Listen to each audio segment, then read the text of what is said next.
Hello there and welcome to another Film in 5 review from More Movies. My name's Greg Fisher and in this video I'm going to be talking about the new action thriller Prisoners of the Ghostland, which stars Niclas Cage, Sofia Boutella and was directed by Sion Sono. You were always so much fun when you had a couple of shots of whiskey in you. Just a warning, I will be talking about the plot and other details, so consider this a spoiler alert. Prisoners of the Ghostland is a gonzo mashup of Japanese samurai dystopia mixed with a little sprinkle of Americana western. The story takes place in Japan, I presume in the not too distant future, where a dodgy governor presides over a sketchy little place called Samurai Town. After one of his granddaughters, Bernice, goes missing in a nasty region known as Ghostland, the governor releases arch-criminal Hero, played by Niclas Cage, and enlists his help to go into Ghostland and bring back Bernice. Hero is a former bank robber who was imprisoned after a bungled robbery goes awry and a score of innocent people were murdered. Suffice to say, he has a reputation as one of the worst and most deplorable felons around. Hero is paraded in front of the town, given his marching orders, and then dressed in a leather all-in-one suit which is laden with explosives in case he tries to escape or deviate from the governor's plan in any way. Don't that fit nice and snug? Hero then sets off for the Ghostland and begins his search for Bernice. Once there, Hero manages to locate Bernice and returns her to Samurai Town.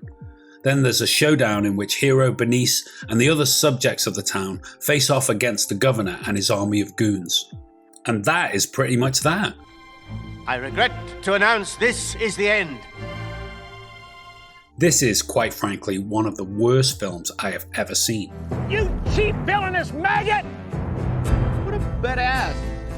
I've always been a fan of Niclas Cage, and I love the fact that he makes bold choices in deciding what movies to act in. But this also means that some of his choices are a little bit dubious, and I'm afraid to say this is the worst film I've ever seen him in. Wait, what? Worse than National Treasure 2? Yes. Worse than the Wicker Man remake? Hell yes. Worse than Mandy? Hey, I like Mandy. I just don't know where to start in relaying to you how chronically atrocious this movie is.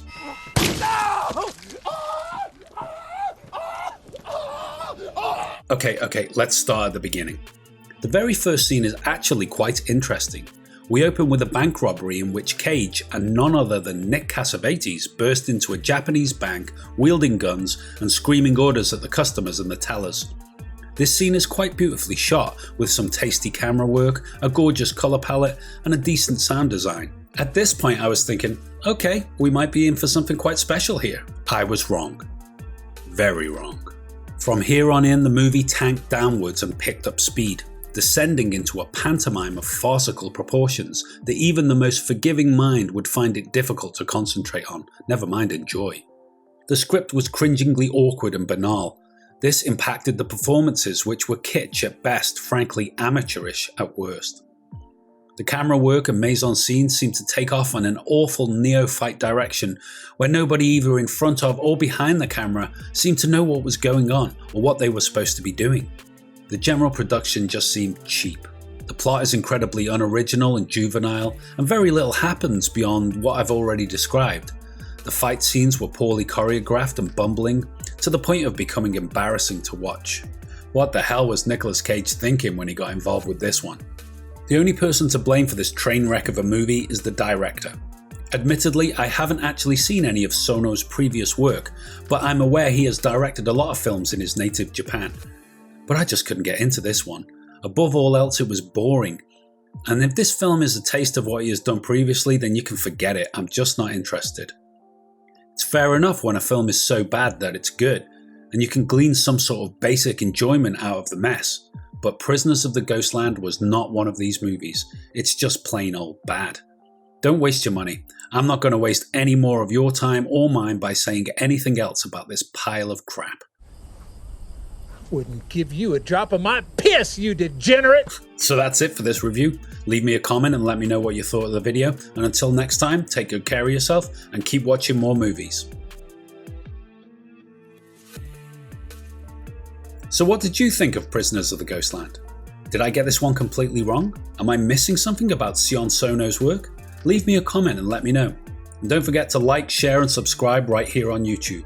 And for more of our articles and reviews, check out our website moremovies.co.uk. And why not join us on social media at More Movies For You, that's across the board. If you'd like to support us, you can buy us a coffee at buymeacoffee.com, or you can become a More Movies patron over at patreon.com. All the links are in the description below. And if you'd like to check out more of our filmtastic videos, click one of the links on screen now.